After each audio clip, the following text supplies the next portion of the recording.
Donovan Dijak. Before we get into the real meat of this, it's very funny to me that WWE is often known for chopping off people's names and making them as simple as possible. And they went and added like extra syllables to yours when you first showed up. Yeah, why? I couldn't tell you. Well, I can tell you. I guess now. Please do. Yeah, you can tell me. Yeah. So when I first came into WWE in 2017, my last match on the Indies was as Donovan Dijak, which, by the way, was a Wrestling Observer newsletter 5-star match with Keith Lee at PWG. In case you're unfamiliar with the work of Donovan Dijak,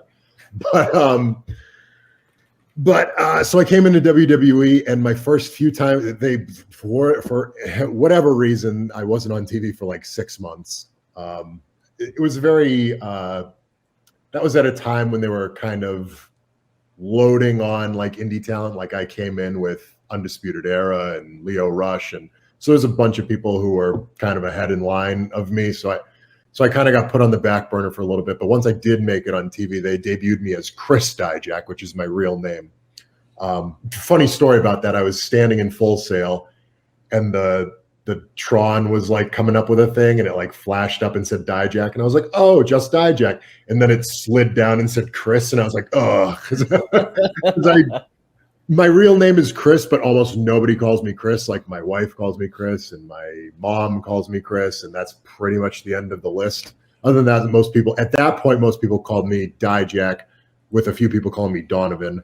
But yeah, almost everybody called me Dijak.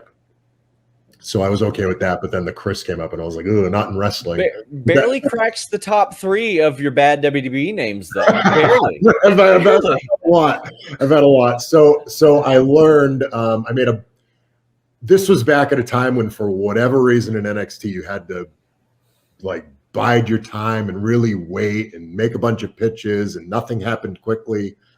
For me, anyway, or for most people who weren't like a top, like a Ring of Honor world champion or something like that.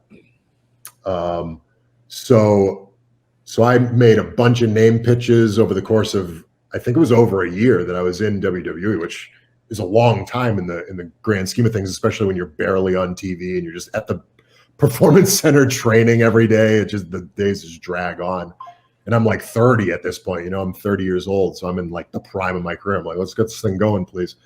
So finally we settled on Dominik Dijakovic, which was how did you settle on that is what I want to know. The extra syllable.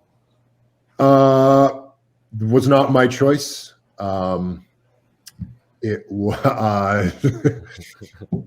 to try to keep names out of this as best I can.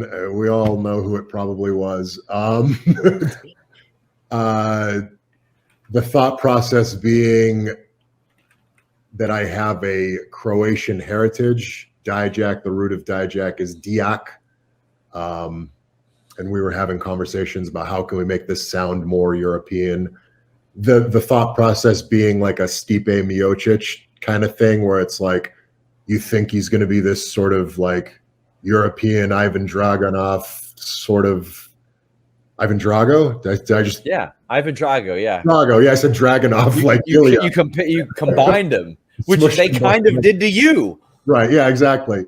And then you hear me speak, and obviously I just have an American accent, so that would be the kind of the mix of the feeling there.